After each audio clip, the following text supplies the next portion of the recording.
Hey guys, welcome back to Medical Coding with Blue on Patreon. So this video is going to be a read, a video read of the slide deck that I posted a few days ago. Now this is the Global Period Explained slide deck that I'm going to be reading. Now I will leave the link for the slides in the description of this video, so that way in case you don't want to go back, it's totally fine.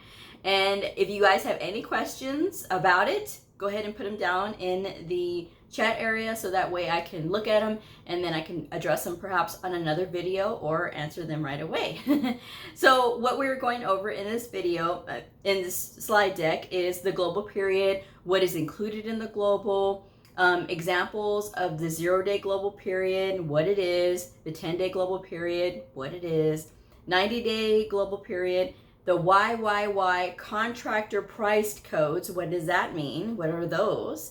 The ZZZ, the triple Z, surgical codes, and 99024. And then of course, I do list my resources in here as well. And of course, I have to read you guys the disclaimer and the copyright. Disclaimer, the content of this presentation was current at the time that it was published or uploaded onto the web. This presentation was prepared as a general education service to the public and is not intended to grant rights or impose obligations. This presentation may contain references or links to statutes, regulations, or other policy materials. The information provided is only intended to be a general summary. It is not intended to take the place of either the written law or regulations. I encourage readers to review the specific statutes, regulations, and other interpretive materials for a full and accurate statement of their contents. CPT codes are copyright 2020 by the American Medical Association, all rights reserved. All right, so what is the global period? And I'm quoting this from the Department of Labor website, and I did leave the link for the specific passage in the slide itself. A global period is a period of time starting with a surgical procedure and ending sometime after the procedure. Many surgeries have a follow-up period during which charges for normal postoperative care are bundled into the global surgery fee. Okay. What is included in the global period? And these are just some examples. Preoperative visit the day before a planned surgery, postoperative pain management, postoperative related visits during the global period of the procedure, first like suture removals, dressing changes, healing monitoring, etc., and usual and necessary intraoperative services. 0-day global period, or the 000. Procedures that have a 0-day global period have no preoperative period, no postoperative period, and the visit on the date of the procedure is generally not payable as a separate service. And then I have examples of 0-day global procedures. So it covers endoscopies and minor procedures. So two examples of endoscopies would be 52353 for an endoscopic bladder lithotripsy, right? Or 52285 endoscopic bladder neck destruction of polyps, okay? Some minor procedure examples are 20610 for arthrocentesis of major joint or bursa, and 20526 for injection therapeutic carpal tunnel. So say for example, the patient comes in and this is the first time they're seeing the provider, and they say, I have bilateral carpal tunnel, I've had it all my life, but I'm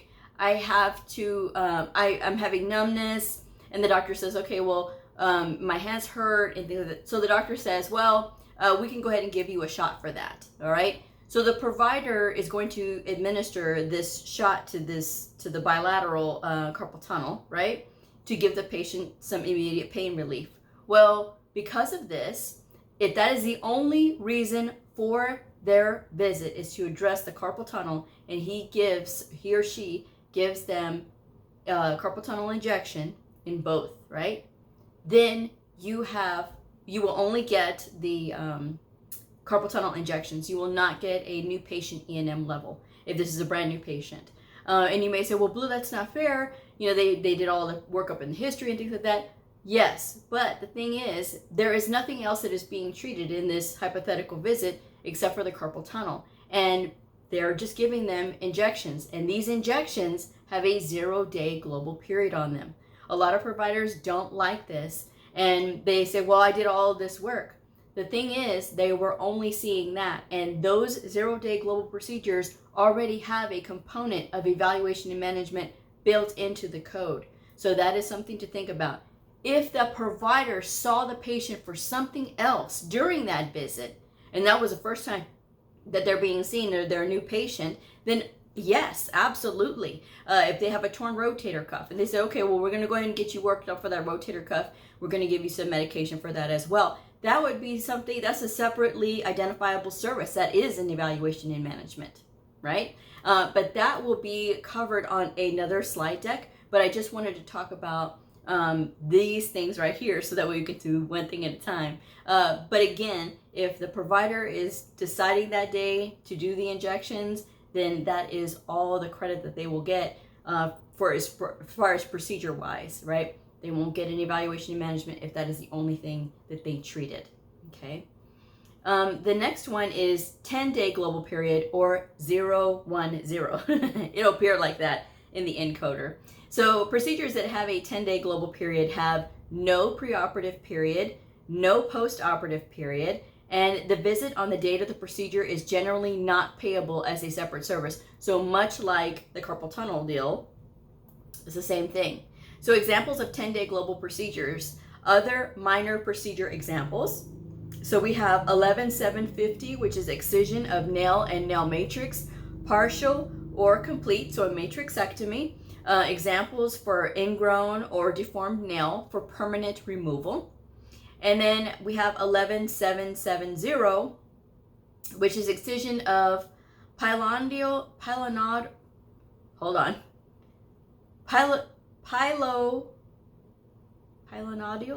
cyst. We're going to go with that, okay? Or sinus simple. Now you have to be careful because some of these codes, they'll be like 10-day global period, and all of a sudden, bam, it'll jump all the way to 90-day global period. So when you look at 11770, which is the excision of pilonodial cyst, simple, if you go to the complicated one, that is a 90-day global on that one. So that is something to think about, you know, when you look at that. And I'm going to leave a reference for how do you find out how many global days are in a particular procedure. There is going to be the Palmetto website link that you can just go there and you can find out how many days is 90 days from that date of surgery. Or if you put in the particular procedure code, it'll tell you how many days, how many global days are for that procedure, or how many it doesn't have, you know. So, and then we have the 90-day global period, or 090. 1 day preoperative is included, okay? 1 day preoperative is included. The date of the procedure is generally not payable as a separate service, okay? That's on a pre-planned one, okay? The total global period is 90 days, 92 days. Count 1 day before the date of surgery, the date of surgery, and then 90 days immediately following the date of surgery. That is the total, right? So examples of 90-day global procedures. 11772, which is excision of the pilonodial cyst that I just said, that I couldn't pronounce, and sinus complicated. That has a 90-day global period on it. And then you have the 44970, which is laparoscopic appendectomy. That is another example of a 90-day, of a procedure that has a 90-day global period on it. Now, here's the thing.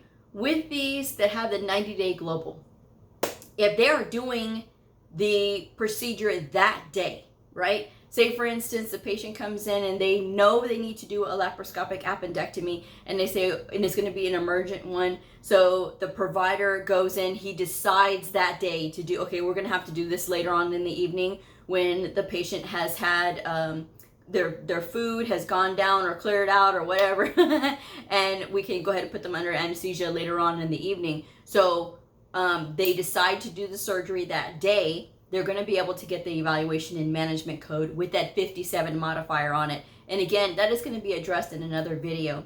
But doing the procedure the major procedures within that same day or within 24 hours, that is going to be with the 57, the decision for major surgery, okay? So that is something to know when you're thinking about those things. But when they're coming back in for like the pre-op, the day before is included in the global package. If they've already decided last week that they want to do surgery and they're coming in for that pre-op, and the pre-op is literally the night before, that visit is already included in that global package. So they will not be able to get a separate evaluation and management for that, okay? That is already included in that. So, but that is, it gets a little weird, but yes, that is something to know. And then you'll see the YYY contractor price codes.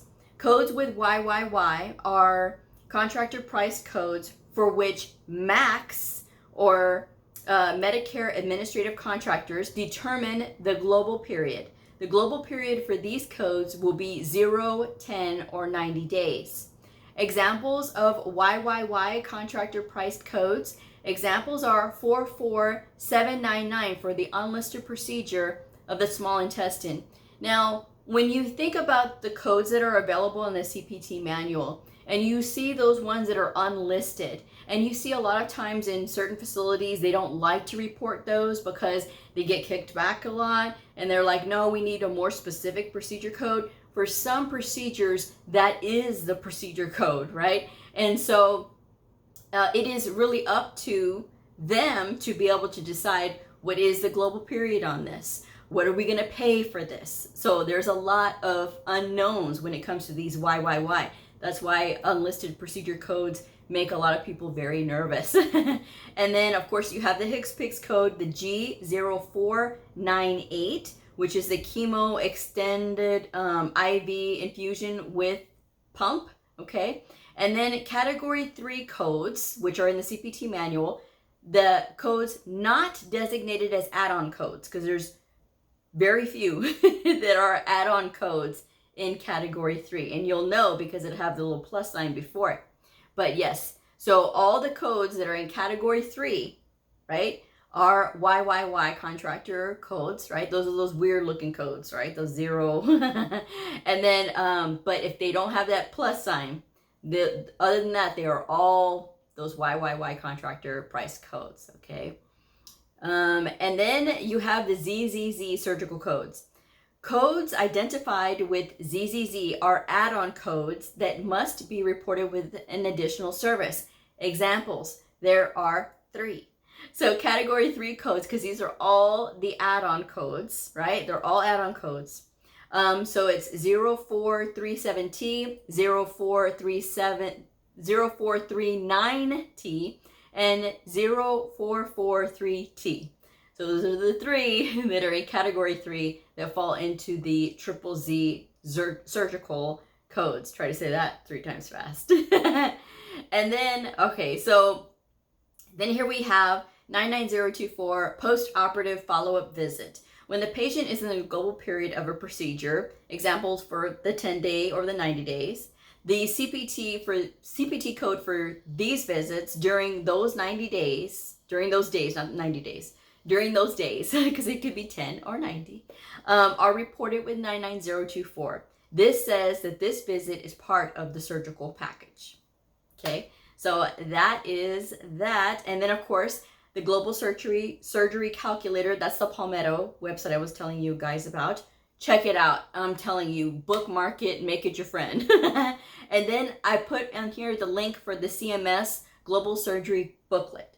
Now, this booklet is very helpful in understanding. It is printable. It is free to download and print. It only has 19 pages, but I'm telling you guys, this is very good and it's very helpful to understand. Whether you are working with this Medicare or Medicaid or not, everybody follows these rules. You'll find very few insurance companies that will deviate from these rules because they see CMS as the leader and they're going to be very conservative. So they want to be able to save as much money as they can because the goal is to not put out as much money, right? They got to save as much money as they can, these insurance companies. So again, download that, make it your friend, really understand, and it will help you to kind of get it more, because it does go into depth, and it is a very clear and very nicely written booklet. So at least that's my advice anyway. But I hope you guys have enjoyed this. Sorry for I fumbled it a little bit. But it's been a long day. But anyway, I wanted to get this video done, and thank you guys so much for watching, and now we'll see y'all on the next one. Bye.